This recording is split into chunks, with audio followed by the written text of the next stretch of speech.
Hi, everybody. We're going to get started in just a few minutes while we wait for everybody else to join this evening.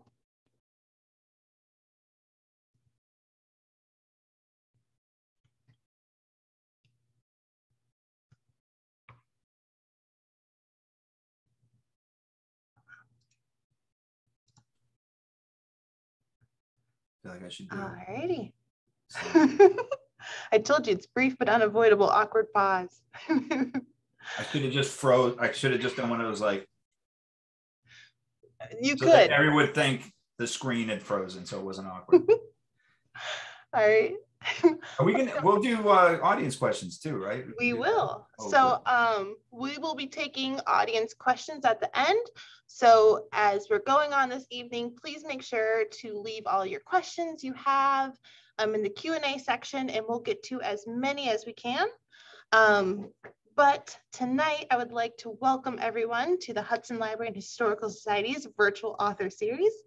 Tonight's event will feature DJ Palmer, the author of My Wife is Missing, which came out today, actually. So I highly suggest you go pick up a copy. Just a quick reminder to please check out all of our exciting upcoming programs on our library's website, hudsonlibrary.org.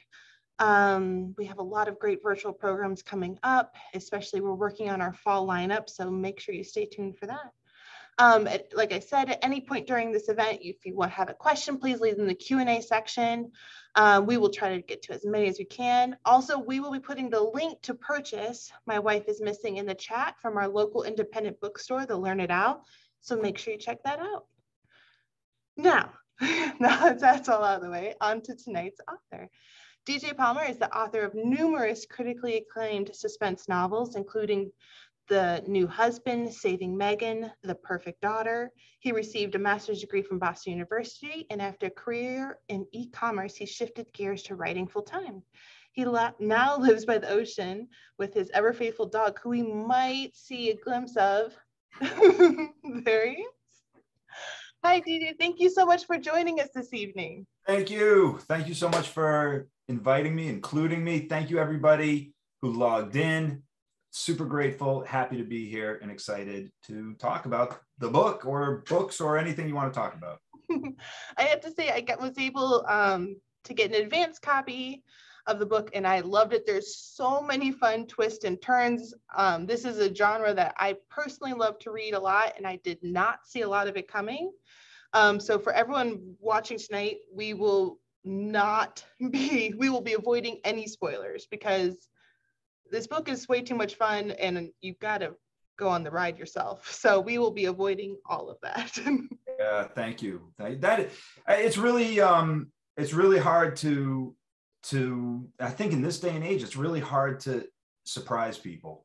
And so just to hear that I surprised you, an avid reader, a fan of the genre, is very affirming. So I'm grateful, because it is part of what I want to do as an author, is to really bring that kind of entertainment to the story, because it's fun. It's exciting when you're like, oh, I just didn't see the story going in that direction, and all of a sudden it kind of veers and becomes a different book. I always feel like, well, now the book is fresh and new again, and you're 40 pages in, and then it's fresh and new again, and you're 100 pages in, and just kind of keeps the excitement building. So I'm glad that it worked for you. I love that every time I tried, I thought I was like, okay, I think I figured it out. Like, I know where we're going. There was a new twist that I did not anticipate, which made the book really hard to put down, even though I needed to put it down to go to bed or something. Right. I mean, even as a writer, I've written 13 books so far in my career, something along those lines. The idea of what makes something unputdownable, or what makes you turn the page is what keeps me up at night. That's what I spend my day thinking about, is really just, how do I get you, the reader, to turn the page and not want to stop turning the pages? And I'm not 100% sure what the answer is. I keep trying different things in different books, and I keep trying different approaches to make it work. And I'm, to some success, I keep getting contracts, I keep publishing, but it is the thing that keeps me up at night. My motto as a writer is don't be boring. Just don't be boring. That's my job. And as simply put as I can put it, don't be boring. Well, the book is certainly not boring. I was wondering if you could give our viewers this evening a brief synopsis of what your new book, My Wife is Missing, about. Once again, avoiding any of the exciting spoilers. Yeah, we'll start with the kind of the opening scene, which sets the stage for the novel. And I was inspired. I wish I had the picture I could show you. I don't know if I could do this.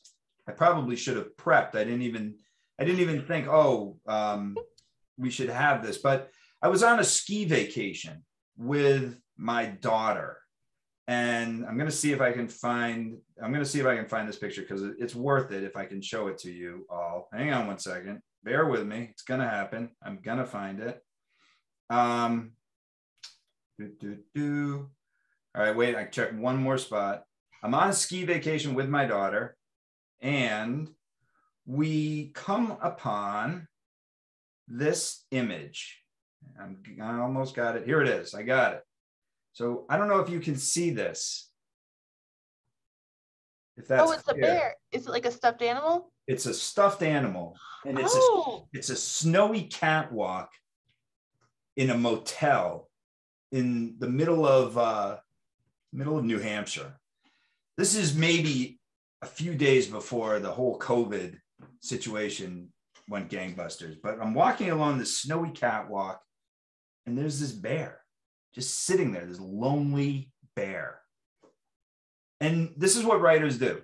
So people always ask, like, where do you get your ideas? So that's where I get my ideas. I open keep your eyes open. You kind of walk around, and sometimes the ideas are right there in front of you. You just have to turn that idea into a story. And so the bear is sitting with me in my mind. And I take another trip, maybe a month later, now it's April, to New York City. And I get a phone call from my agent. And my agent says, I need you to come up with a new book. Actually, this is my editor. My editor says, I need you to come up with a new book. What are we writing? What are we doing? And I ask her, well, what do you think would be interesting? What interests you? And she says, I want you to write something about insomnia. So this is what I got. This was my writing prompt from my editor in New York. And my editor's amazing, by the way. Let me just sing my editor's praises briefly. My editor edits Kristen Hanna. She edits Sally Hepworth. She edits Greer Hendricks, who gave us Anonymous Girl and The Wife Between Us, and recently The Golden. She edits these great suspense novelists. So I'm thrilled in historical novel. So I'm thrilled to have her. So she says insomnia, and I'm like, okay. My brain starts working, and into the file cabinet, I retrieve that picture of the bear, and I'm like, okay, I know what happens. A husband goes to New York City on vacation with his family. His wife sends him out to get dinner for the kids. And this has happened to me. I've gone to New York and, the land of restaurants, and you have little kids, and the last thing you want to do is go to a restaurant with your little kids. You just want to get some pizza back to your hotel, but delivery takes forever. It's New York City. Walk out the door in Times Square, go down a block, get some pizza, bring it back to the hotel. Everyone's happy. So dad walks to this pizza place, comes back to the hotel room, eager for this family vacation, enters the hotel room. It's like no one has ever been in that room. The room is spotless. And he's like, this is just too clean. And he's looking around, and there's no stuff. All of his wife's stuff gone. The kids' stuff gone. Wife gone. Kids gone. He panics. He starts calling around. They're gone. And he has no idea what's happening, what's going on. But of course, being the writer, in the back of this guy's mind, this guy's name is Michael Hart, in the back of his mind tumbles a little worry. What if she knows? And that's where we start the book. I mean, I was very excited from just reading it, because the first chapter is literally just that picture, the book. And so right. And I guess I should bring it full circle and mention that the first sentence of the book is, As Michael Hart rounded the corner to his hotel room, he saw a small, lifeless shape lying on the floor of the hallway. It was Teddy. And so the only sign of his family who's gone missing is the bear. And I go back to the inspiration for the bear being this weird little picture from this weird little trip. And so I've managed to tie the bear and insomnia and a missing family together into a twisty story that will play with your expectations, I believe, from the first page until the last. I would agree with you there.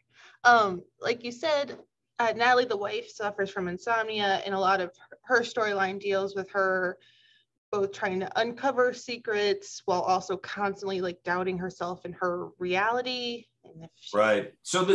So the tricky part of a story like this is how do I unpack it? So basically I start with this premise: what if a husband comes back to his hotel room and finds out his whole family's missing? Okay. The reason that the family is missing is kind of the point of the story. And that's the reason that you're going to read the book. Why is the wife missing? And so what I had to do was try to figure out, what's the best way for me to show this? Do I keep it all in the present moment and it's really a chase? But that doesn't give us a lot of opportunity to develop the story of why she's doing what she's doing or what's happening to her. So in order to do that, I have to go back in time and start to unfold her world from her point of view. So it's the first time I've actually told the story that's two characters sort of present day point of view. And one of the characters, I take her and also show her point of view from in the recent past. And I have to weave those storylines together in a way that allows the secrets to unfold, but in a pacey way that keeps you interested in turning the pages. So I use her story. Natalie is the wife. I use Natalie's story to illustrate why she's running and to handle sort of the reveals of what are these secrets, what are the lies between husband and wife. And then I intersperse in that the theme of insomnia and how the sleep disorder is impacting her decision making, and potentially putting herself and her children in harm's way. I have to say, I love jumping between the different point of views. I get that, to me, especially when you have two people. One, we know the husband's hiding something from the first chapter that you wonder if she knows his secret. And then with Natalie and her insomnia, we're not quite sure what she's actually experiencing and what she's in from her insomnia, what it's real and what's not real. The jumping the point of view, I kept finding myself switching like my opinions, like, oh, I think this, and then right. I thought that was exciting. But I was wondering, how much research do you do into, like, because insomnia plays such a big role in the book, and even through Natalie's escape plan and the investigation, like how much research goes into a book like this? So a book like this is different in that there's not a lot of complexity. The insomnia is an important piece, and I did need to understand things like sleep psychosis, and I needed to understand sort of the mechanisms of the physiological mechanisms of lack of sleep. And so I did do a lot of research on that. And the tricky part, and it's just a hard thing for an author to balance, is how much of what I learned should make it onto the page. And ultimately, if I do my job well, I'll reach 10% of what I've learned finds its way into the book. And the other 90%, maybe I sprinkle it in here or there. But I needed to understand sort of the psychology and physiology of not sleeping. I don't know if anybody here has ever suffered from insomnia, but it is pretty insidious. And we 100% need good sleep in order to function. And the compounding effect of lack of sleep really does impair your judgment, and it actually can create psychotic episodes or hallucinations, or you could be infused with doubt about your own reality because you're so desperate for that elusive thing, and it becomes a vicious cycle where you so want sleep and you're so desperate for sleep that you can't sleep. And the hard part in the book itself is that's not something she can leave behind. That's not her insomnia isn't something that she can just say, oh, I wrote about it on page 7, so I don't need to write about it again until page 89, or I've already mentioned it once, I don't need to mention it again.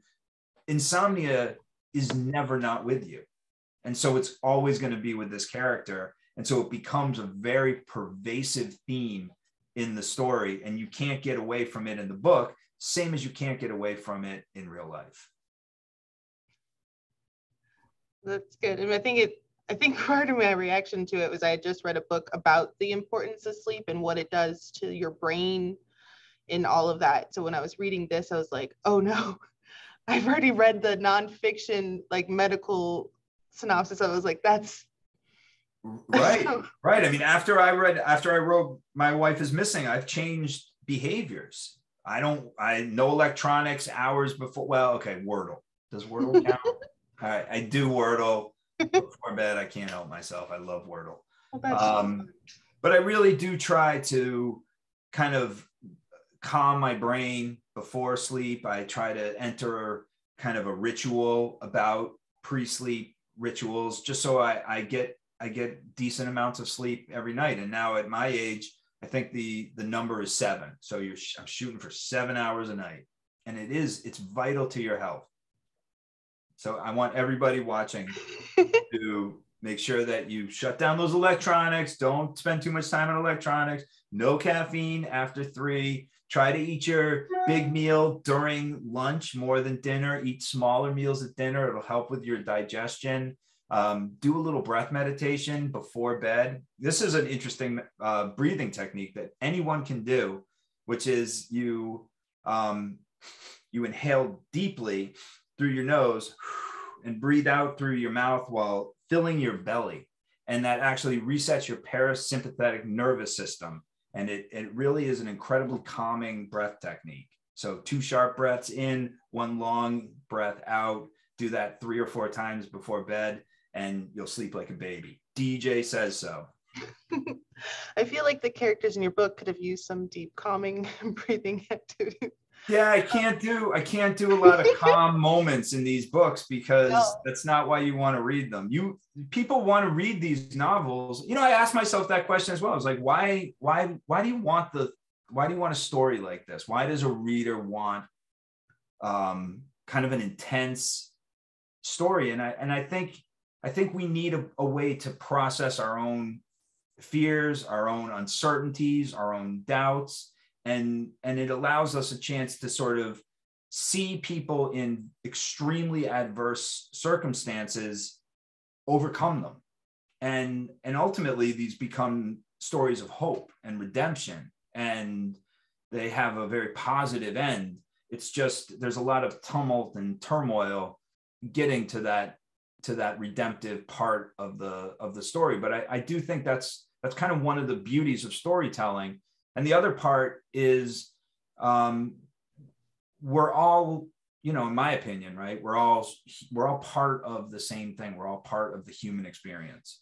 And stories are just one way for us to tap into different experiences that different people are having. And we can sort of really dive into their lives, but do so in a safe way. So while I can't give you a lot of, reprieve from the intensity in the books, I could say I do think there's a message of hope and goodwill buried in here between the violence and chaos.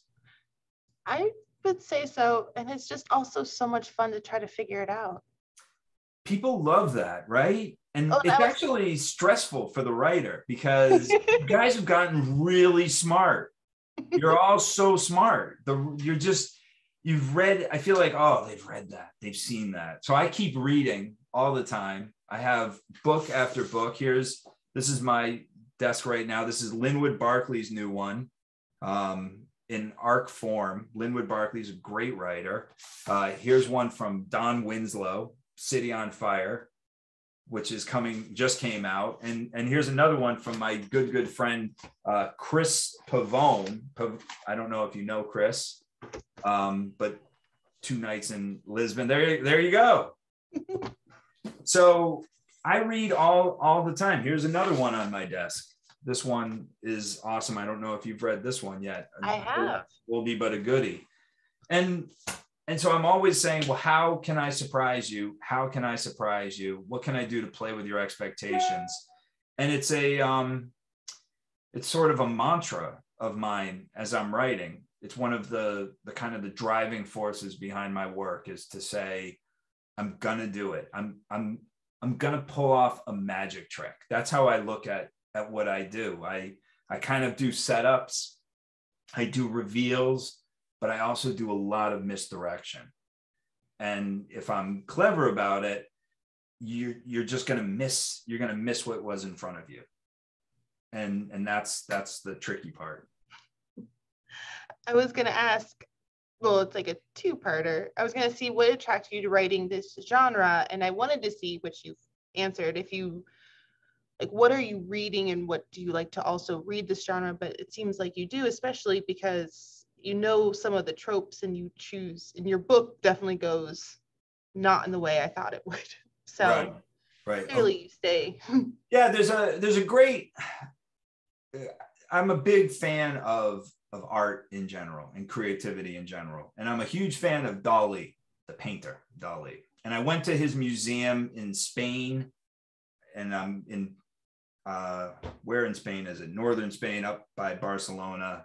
I'm forgetting the exact location. And in this museum, incredible museum of Dali's masterpieces, it's amazing. I urge everybody to go. Is a painting like a Rembrandt, and it's all cracked, and it just looks like from the 15th century earlier, and it's this beautiful light, and it looks like one of the masters. And it was painted by Dali, who painted it when, in the 40s, 50s. And he did it intentionally. He painted it and intentionally put the cracks in the paint as if it had aged, because in Dali's mind, he has to understand the masters so he can deconstruct what they do and do it completely different. And so in my world, I feel like, the parallel to what I do as a fiction writer is I need to understand what everybody's reading and what everybody's enjoying, so that at least I can take what's working out there and deconstruct it and turn it around and twist it around and do it in a different way, a way that maybe you haven't seen before. And sometimes I can do that with plot. Sometimes I can do that with character, and create characters that move the story in an unexpected direction. So that's kind of a long about way of answering why I read the genre that I read. I'm a fan of the genre. I'm a fan of crime. I'm a fan of thrillers. I would describe myself as someone with a literary exterior, but a tabloid heart. So, I'll open the New York Post. Dateline. Yeah. Sold. Dateline. Hook, line, and sinker.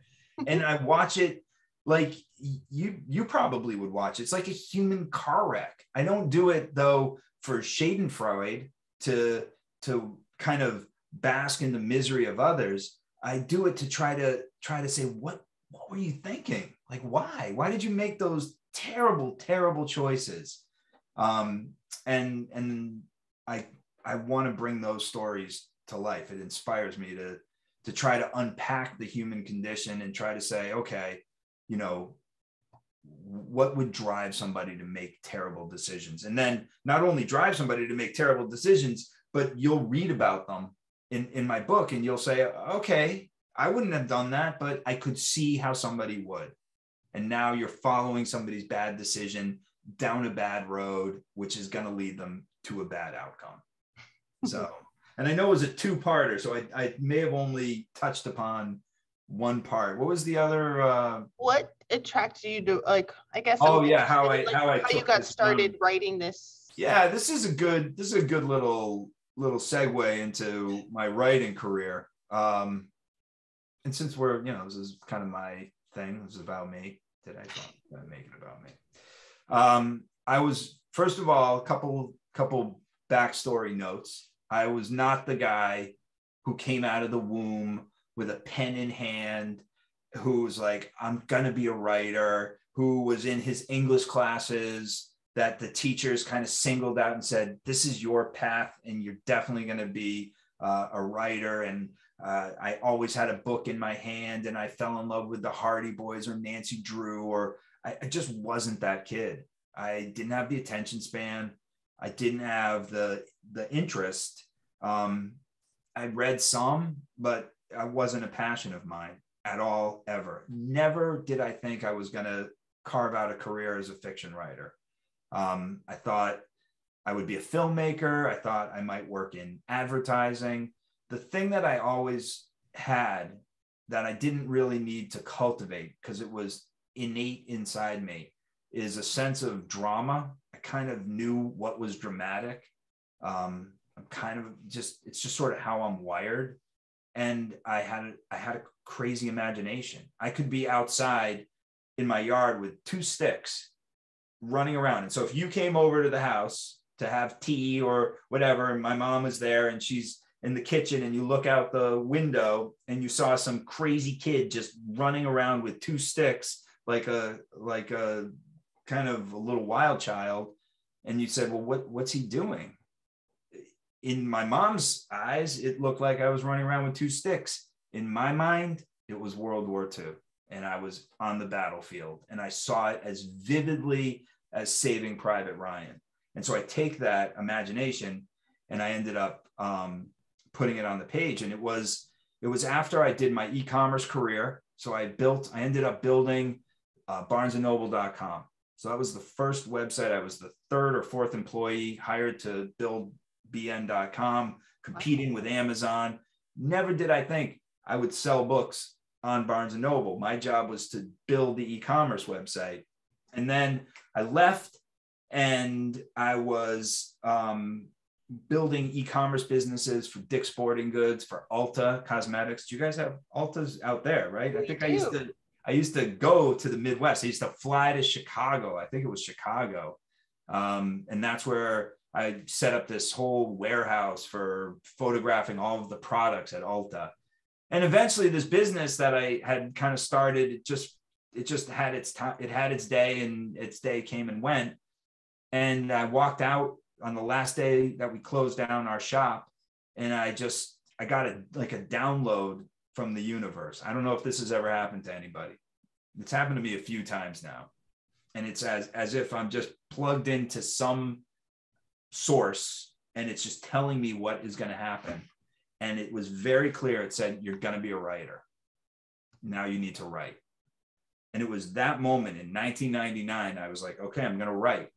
And I started out writing romantic comedies from the guy's point of view, because I saw High Fidelity and Bridget Jones's Diary, and I thought I could merge the two into something fun. I don't even know where this idea of writing came from. It just said, you're going to do it. And I found out I liked it. I liked writing, but then I also found out that women who read romance books they don't care about the guy's point of view very much. Apparently the guy's kind of a prop in the story. So I built this story around a guy. There's no audience for the romance book. And I ended up saying, okay, I need to write what I read. And I looked at my shelves, and they were full of Stephen King and Dean Koontz and all that. And so I wrote, I said, I'm going to write a thriller. And I wrote a book called Delirious, which was about a software entrepreneur who has a schizophrenic brother. And then he thinks that he's inherited the same terrible condition plaguing his brother, that he's got schizophrenia, and people around him are dying. And he's wondering if he's responsible for their death. And I ended up getting a literary agent for this book, and I published 6 novels as Daniel Palmer. And it took me 12 years from that moment I got the download in my brain to the moment that I had a book available on the shelves. 12 years, millions of words, many, many books read to understand how to write a good book. And I wrote 6 of those for a great publishing house called Kensington, based in New York, one of the largest independent publishers in the world.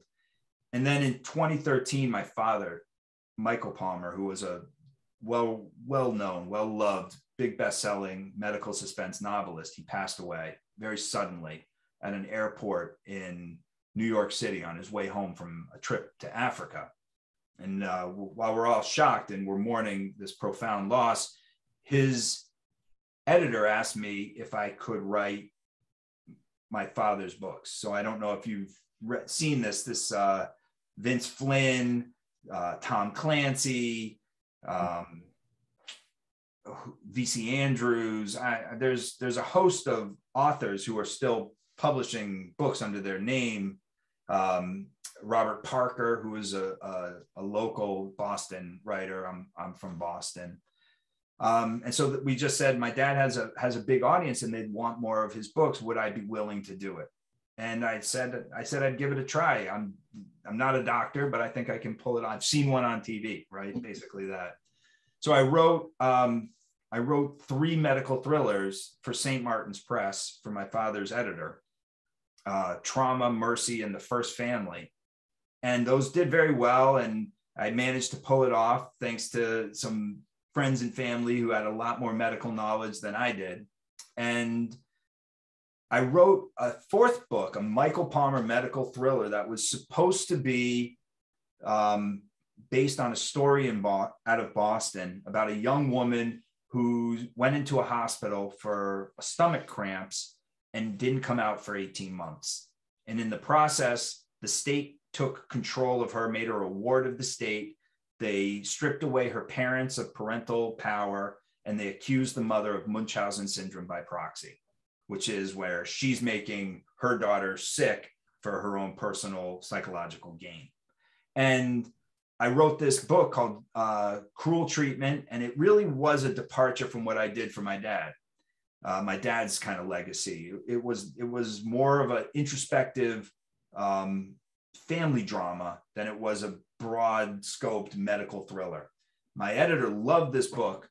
She said, we're going to rename it Saving Meghan, and we're going to rename you DJ. So you're no longer Daniel, you're now DJ Palmer. And I want you to write domestic stories with a psychological bent. And that's how I ended up writing these domestic thrillers, which puts me into kind of a whole new camp of readers. So really, I started off writing Harlan Coben, Andy Gross, Greg Hurwitz, everyman stories. Then I'm writing like Tess Gerritsen, Michael Palmer, Robin Cook. And now I'm in the world with Greer Hendricks, Kimberly Bell, Kira Rounda, Danielle Gerard. I mean, there's just a host of great domestic suspense writers out there. So I'm now kind of in with a new group of writers, and it's fun. I love it. Thank you. Just want a quick reminder, we have some questions, but if you have any other questions for DJ, make sure you put them in there and we'll get to them shortly. I was wondering if you could talk a bit, I was going to say, when you're dealing with so many turns in your book, do you have to, and when I finished the book, because the end took me by surprise, I like went back and tried to see what clues I missed, because right, it's like once you watch the movie and you know who the killer is, you're like, well, I know I had to miss something, and I like to go back. Like, do you have it all planned out ahead of time, or are you kind of a fly by the seat of your pants type? I'm amazed by the fly. I went to see again Don Winslow, this book, City on Fire. He did a talk last night, and I went and saw him talking. He just said he sits down and starts writing and just types, and the story unfolds for him. And I can't do that. My story, I have to have at least a vague notion of where I'm starting, the middle part, and the end. A lot of stuff will change along the way. So as an example, in My Wife is Missing, and we talked about this before the chat, not to give anything away, but I'm always looking for opportunities for the characters to have something to push against, because if I don't have the characters pushing against anything, the engine of a good suspense novel, I'll start teaching you all the tricks of the trade. Now you'll read it and you'll be like, oh, I can see what that author's doing. The engine of any suspense novel is conflict. You have to have conflict. Somebody needs to want something. And if somebody doesn't want something, you're going to have pages full of kind of meaningless, meandering dialogue. And that's the death of a book. That's where you're just like, come on, get on with it. So all these characters have to want something. And in order for me to make what they want happen for them, or for them to create the conflict for them trying to get what they want, I have to also intersperse the mystery and the reveal into those points of conflict.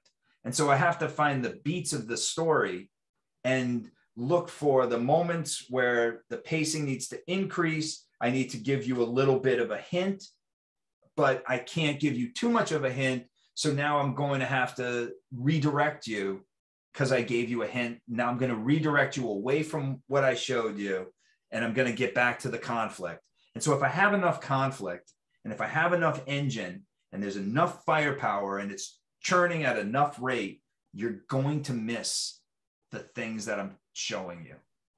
And that's the beauty of the craft. Because if I do that, then I'm basically pulling off a magic trick. And I'm playing with your perceptions, even though you're hundreds of miles away. I have no control over you. When you open that book and you start diving into these pages, I have no control over how you are interacting with my creation. So I have to hope that I did my job well enough so that you're being shown the truth and you're missing it as you're reading along. And conflict is really the core thing I use to make that happen. In order to do that, sometimes I come up with stuff on the fly and it changes the direction of the story. It's not going to change my big reveals. Because I know where I'm trying to lead you to, so I can do the breadcrumbs. But sometimes I do come up with something that takes my story into an unexpected direction or allows me to have more conflict. And in My Wife is Missing, it's a great example where I introduce a character who I didn't think was going to play a very pivotal role in the book. And this character ended up being one of my favorite characters to write. And he gave me so much conflict, so much stuff to push against, that he really created a lot of this momentum that I needed for the story to work. So I was grateful that I figured out a way to do that. Was that the police detective? It's this police detective. Yeah, it's really, there's nothing more miserable. There's no feeling I know more miserable than not knowing what to do, not knowing how to solve a problem. And it's pain. It's like creates a physical pain inside me. And I'll just perseverate on it for days and days and days until I can come up with a solution. I have to say, I really liked that character. And the whole time I was like, I want to know more. Yeah, right. Oh, shoot. I wish we could I wish she had a POV because I'm really interested. Yeah, well, I can't cram it all into understandable. And I think it's the fact that the story was so interesting that you're like, no, I want to know more, because there has to be because it just, I don't know, the turns were good. And I just feel like you always want more when you enjoy something. But we have a ton of questions from our audience coming in so far. So if you don't mind. Love it. All right. Sherry would like to know, because you said you wrote this book during COVID, how was writing during that time different from writing your other books, or did it have no difference? Yeah, great question. Thank you, Sherry. And thank you for being here, Sherry. I appreciate it. I don't know. I don't feel like COVID changed my world. in my creative world. It changed my world dramatically, changed all our lives dramatically. But I didn't really lose momentum, and it didn't really change my day-to-day. My day-to-day writing is a lonely business. It's an isolated profession. So, and I treat it like it's a job. I mean, this is my job. So I have to sit down, I have to create, I have to do the work, I have to do the words. And COVID, no COVID, I just came down and I did the work. I did what needed to be done. I'm not that guy who writes, like I hear people say that they write 10, 15 drafts. I don't even write one super messy draft. I write kind of one solid, decent draft, and then I iterate on it a bunch, moving things here and there, just refining it. And then I give it to my editor, and then my editor, she sometimes tears it apart, and then I go back and redo it and put it back together again. So I guess by the time I'm done 6 or 7, I guess it maybe is 6 or 7 drafts. But the process didn't change during COVID at all for me. So it was just sort of the same. I was obsessed with COVID and learning about it and that. And so there was and I'm also easily distracted. Like when I work, I'll have movies on. I have 2 screens. So I have my big screen and then I have a smaller screen, and I will play like it could be Lord of the Rings. It could be Jaws. It could be it's just something, a movie that I've seen so many times that I don't need to watch it. I just need to have background noise, white noise, and it can't be music with lyrics because it messes me up. So for some reason, TV or movies I can listen to while I write. I can understand that because I think I did most of my grad school work to Friends, which was just background noise. Yeah, it just becomes background noise. I'm trying now to do This Is Us. I don't know if you've seen that TV show, but then I get sucked in and I start like getting emotional. Oh no, you can't have that when you. I'm like, I can't have this. It can't be too emotional. That's not background noise. We have Kim here would like to say a few things. She thinks it's a wonderful tribute to your father writing those 3 medical thrillers. Thank you. And she has questions. Do you have any plans for any sequels for anything you've written? And at what point in your writing career, do you reach out to an editor? Okay, great questions. Thank you, Kim. Just really briefly touch upon writing my dad's books. It was a huge honor. And it in a way, it felt like I was terrified, right? Because the last thing you want to do is sully his good name. Like I didn't want to put out a book that his readers would go, oh, way to go for a money grab from, somebody we loved, because my father was beloved by his fans. Way to do, a money. It wasn't about a money grab, really. It was about honoring his legacy and giving something that readers of his books would enjoy as if he did it. Could I do it exactly? No, there's just no way to imitate somebody's voice identically. But I was as close as I think anybody could get to writing Michael Palmer medical thrillers. And his fans really embraced me as an extension of him, and I was very grateful. So that was just very appreciative of the opportunity. So thank you for calling that out. And now that I got all emotional thinking about my dad, what were the other parts of the question? I got it. Do you have any sequels? Oh, sequels, yeah. At what point in your writing career did you? And then the editor, right. So I don't know how to do a sequel. And here's the problem that I have. To do the books I do, the character has to be thrust into a terrible situation. You have to think of it like it's a cauldron, and you plop the character into this cauldron, and the bubbles burning, and the stew is stewing, and the only way out of the cauldron is to literally go through the cauldron or through the plot.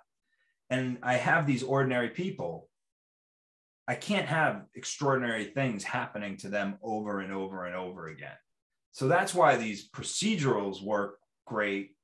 A series character, they're in a situation where they're going to keep having extraordinary situations. Jack Reacher keeps getting on a bus and showing up in a town where he's essentially acting as a police investigator. Or you have Rizzoli or Isles, you have Ian Rankin's police detective, you have CJ Box with his park ranger type characters. These are characters who are going to find themselves in perilous situations. It's hard for me to take a book that I've written where I put an ordinary person through this traumatic experience and have them have another traumatic experience. So far, nothing I've written has lent itself to any kind of a sequel or a follow-on. And in terms of the editorial process, I use kind of my trusted readers after I get a decent draft. Sometimes I'll write 10, 12, 13 chapters and say, okay, could you look at this and tell me what you think, dear trusted reader? I have my mom as one of my, most trusted readers. And it's only then that after I do kind of my own work and I've had my trusted readers give their feedback, I'll give it to my editor in New York, who, sing her praises. I'm so grateful that she's working with me. She works with Kristen Hanna. She edits Sally Hepworth. She edits Greer Hendricks, who just had a smash hit with The Golden Couple, and they wrote My Wife Between Us. So this is a woman who knows her stuff. She knows suspense. She knows the market. And when she tells me something isn't working, I always fix it. And so sometimes her letters are easy to fix. My Wife is Missing. I'll be honest. This book did not need a lot of editing after I turned it in. She was so happy and she just loved it. It was a few weeks of work and I was done. The book that I'm writing now, a book called The Block Party, it was more like 2 months of reworking, which is not horrible because I wrote a book called The Perfect Daughter, and that was more like 6 months of reworking. And so you just never know. I wrote The First Family was a week. So, it just varies. I can't ever predict. I always think I'm doing it right. And then she delivers a perspective that didn't occur to me. And I need to honor it. I've never not honored it. I have a friend, Lee Child, who writes the Jack Reacher books. Lee's a buddy. We're a small community, so I know all the thriller writers. And Lee has this great way about him. He sits down, he types, he doesn't edit. He doesn't even really give it to his editor. He sometimes would give a book to his editor, and his editor would say, yeah, this is really great, Lee, but wouldn't it be better if this happened instead? And Lee would go, yeah, that would be better. But that's not what happened. And that's it. That's not what I do. I can't do it. I don't have that gravitas. I don't have that belief. I don't know what I just would say. I can make it better. And so I always work in the Kaizen model of continuous improvement. And I always think I can make it better. And so that's what I keep, that open mind and that open attitude. That's just me. Well, I have to say thank you for dropping that little spoiler alert that you are working on your next book, because we had people ask if you're working on anything now and what they can expect next. Yeah, I'm really curious about this next book of mine. It's different. It's different. It's not, I don't know if it's a thriller. It's definitely a mystery. It's going to be called The Block Party, and it takes place on Memorial Day. On a suburban cul-de-sac, and there's a crime, and there's going to be a murder. So when there's a murder, there's going to be a perpetrator. So you got a perpetrator and a victim, and then we're going to go back a year, and you're not going to know who did it, and you're not going to know who's dead and who's the victim and who's the perpetrator. That's the mystery, and it's basically a series of escalating problems. within this community of people. And so you'll meet this community, you'll get to know these different people, you'll get to experience their escalating problems. And it's 2 points of view. One is a woman named Alexandra. Great choice. We call her Alex in the book. And the other one is her daughter, Letty. And Letty's a name, it's short for Elizabeth. And when she was a kid, she couldn't say Elizabeth. So she just said Letty Beth, and Letty kind of stuck. And Letty is a graduating senior in high school. And I have a son who's graduating this year, going off to college. And I have this very bizarre ability. I don't know where I got it from. I don't know how I've cultivated it, but I can write first person teen girl. I can do it, and I do it well. I don't know how. And I'm not the one saying I do it well. My kind of female trusted readers read it, and they go, how did you do this? How did you create a character who sounds like a teenage girl? I don't know. I don't know how. So I love this character. I love Letty.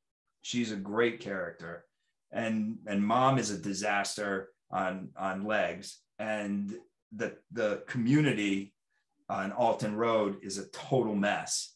And so by the time we get to the end, I think you'll all be shocked at kind of how the block party unfolds and what happens on that faithful day.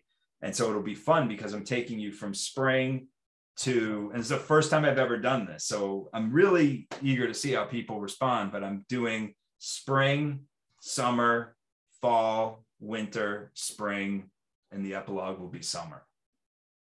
Well, I think it sounds amazing, and I'm already so excited to read it when it comes out. Yeah, I'm excited, but you got to wait. I think it's actually, news flash, inside scoop. I think it's actually going to come out in August. So not May like this book. I think it'll come out in August next year. Well, we look forward to it. And hopefully we can have you back to discuss block party, because that sounds great. Once again, we have one more comment I think we have time for tonight before we end. And I want to encourage you all, we will put the link to purchase DJ's book, My Wife is Missing, in the chat. If you'd like to purchase it from the Learned Owl, it is there.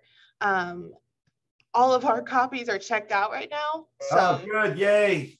Get rid of those copies. And let me just say, just so anybody who has a question or anything, find me on Facebook under DJ Palmer, and also join my reader group. I have a DJ Palmer reader group as part of the Facebook group. It's like a little subgroup. And that group, I give away all kinds of stuff. I give away free books. I share a little bit more about my writing process. The group is really a fun place to interact. And even if you don't join the group, you can always email me at djpalmerauthor.com and ask any questions you have or anything you want. If you have a friend in need and their life would be better with a signed book, ask me. I'll sign a book for them and put it in the mail and send it to them. I'll just whatever would be of service and of goodwill to you. So I'm available. I'm a real person with a dog. It's been so good, right? I was gonna say, the song has been so good this whole time. He had a haircut today, so I think he's traumatized. So we have one last question. Let's get that in. Well, it's not as much a question as it is a comment. Erin would like to say she loves your music as well. She loves your originals and covers as well as your books. Well, Erin, you're an amazing person, because you are one of three who could make that claim. I am actually doing, thank you, namaste. I am doing a book release party tomorrow in my hometown, my little seaside town. I live in a beautiful little seaside community in northern Massachusetts. Love it here. And I'm going to sing my original songs for the first time ever. And so if you want to hear one of them, you can Google Perfect Place to Be J. Crew, because J. Crew bought one of my songs years ago and put it to a commercial. So there is a version, a filmed version of beautiful preppy people frolicking to my music, which I'm very pleased with. So I am excited to play music. And honestly, I think I got into the fiction writing partly because I was a songwriter first. And I knew that the creativity of storytelling and songwriting really has parallels to long form fiction. So I'm just grateful anybody's heard my music. You can find me on Spotify. If anybody uses Spotify, you can just Google Daniel or put Daniel Palmer in, and there's 3 albums worth of recorded music with amazing musicians on it. One of them, like the guitar player on my last album, is on tour right now with Joe Jackson, playing these sold out venues. And if you ever have an opportunity to see Joe Jackson live, you know, he was that, what was that guy? It was like, you are stepping out into the, remember that one? Fool in Love. That's all Joe Jackson. See Joe Jackson live. Teddy, who plays guitar, he's the only guitar player on stage, played on my record. Unbelievable. So I have incredible musicians. They make the music sound grand and great. And I love songwriting, I guess, is my my meditation. It's my passion. Bruce Springsteen, Tom Petty, Neil Young, Bob Dylan. I idolize these. Joni Mitchell, Bonnie Raitt. I idolize these musicians as storytellers. Brandi Carlile's another one. My gosh, I love her. She's fantastic. Fantastic. I just want to thank you again. I put links for your Facebook group, and if you'd like to check out Spotify and A Perfect Place to Be J. Crew Head, if you're interested in hearing some of your music, I put that also there. Oh, thank you. Thank you so much for joining us this evening. This has been so delightful talking to you. Oh, thank you, everybody. I can't tell you how grateful I am you all stuck around. I can't see any of you. I just wanted to say this last thing. I can't see you, but I can see your little number here. And it filled my heart just knowing that I was actually talking to people who care about books, who love books, who support libraries, who support the people who create these great programs. It's with tough times, and I'm glad that we're all sharing stories and sharing experiences and being together. And so I'm really grateful for the opportunity. So thank you, everyone. Thank you. All right. So thank you, everyone, for joining us. Now? Is that how I do it? I just hit the little leave button and say yep, you're good. All right. Good night, everybody. Bye, everybody. Take care. Be well. Thank you.